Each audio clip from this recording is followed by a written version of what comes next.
جس شخص کو لگ جائے اس سے ہاتھ نہ ملاؤ، اس کے پاس نہ جاؤ، ورنہ وہ مرض تمہیں بھی لگے گا۔ تو اس وقت ہم اس ڈاکٹر کی بات کیوں مانتے ہیں؟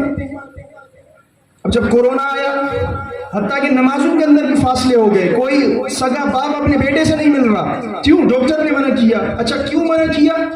اس لیے کہ جب اس ایک مرض ہے، میں جاؤں گا میں بھی بیمار پڑ جاؤں گا، چلو بیمار پڑ گئے تو کیا نقصان ہوگا، زیادہ میں زیادہ مر جاؤں گا۔ مگر پھر بھی صرف جان کے خطرے سے ہم ڈرتے ہیں اور کسی سے ملتے نہیں۔ اور ایمان اس کا کیا؟ اگر ہم برے لوگوں کے ساتھ بیٹھیں گے، بدعقیدہ لوگوں کے ساتھ بیٹھیں گے، جان تو جائے نہ جائے پر ایمان کا خطرہ ہے۔ ادھر اگر جان جائے مگر اگر ایمان پہ موت ہو تو مسلمان تو رہیں گے، مگر جب ہم علماء کی بات نہیں مانتے، نیک لوگوں کی بات نہیں مانتے کہ نہیں فلاں کے ساتھ گھومنے سے کچھ نہیں ہوگا، جو سارا دن آپ کے مرشد کے خلاف باتیں کرتے ہیں، منافق لوگ ہیں، بدعقیدہ لوگ ہیں، آپ ان کے ساتھ بیٹھتے ہو اور کہتے ہو کہ نہیں مجھے کچھ نہیں ہوگا۔ کیسے کچھ نہیں ہوگا؟ آپ کی تو ابھی روح مر چکی ہے، اب ایمان کا خطرہ ہے، اسے بچا لو۔ کیونکہ اگر روح زندہ ہوتا تو اس طرح کی باتیں نہ کرتے، روح تو کب کی مر چکی، مگر اب ایمان کا خطرہ ہے، بدعقیدہ لوگوں کی صحبت سے دور ہو جاؤ اور نیک لوگوں کی صحبت میں آ جاؤ۔ اچھا اس سے بڑھ کر پھر کیا؟ حضور صلی اللہ علیہ وسلم کی حدیث مبارکہ نہیں ہے المرء علی دین خلیلہ فلینظر احدکم من یخاللہ؟ حضور نے فرمایا کہ انسان کا دوست جیسا ہوگا انسان بھی ویسا شمار ہوگا۔ تو آپ لوگ دیکھو کہ کس کو دوست بنا رہے ہو۔ ہم حضور کی یہ حدیث سنتے بھی نہیں ہیں، عمل بھی نہیں ہے۔ ہم کہتے ہیں کہ نہیں وہ تو شرابی ہے، میں تھوڑی ہوں۔ حضور نے فرمایا نہیں وہ شرابی ہے اور وہ تم اس کے دوست ہو تو اس کا مطلب تم بھی شرابی ہو۔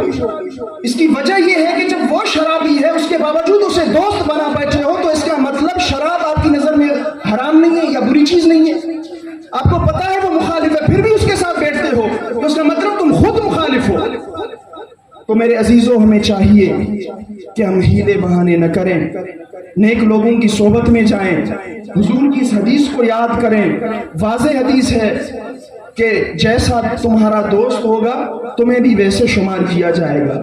تو میرے عزیزوں نفسا نفسی کا دور ہے، ہمیں چاہیے کم از کم ہم نیکوں کے ساتھ اپنی نسبت جوڑیں۔ یہاں پر تو ایسے ہے کہ مزدوری کم اور اجرت زیادہ ہے۔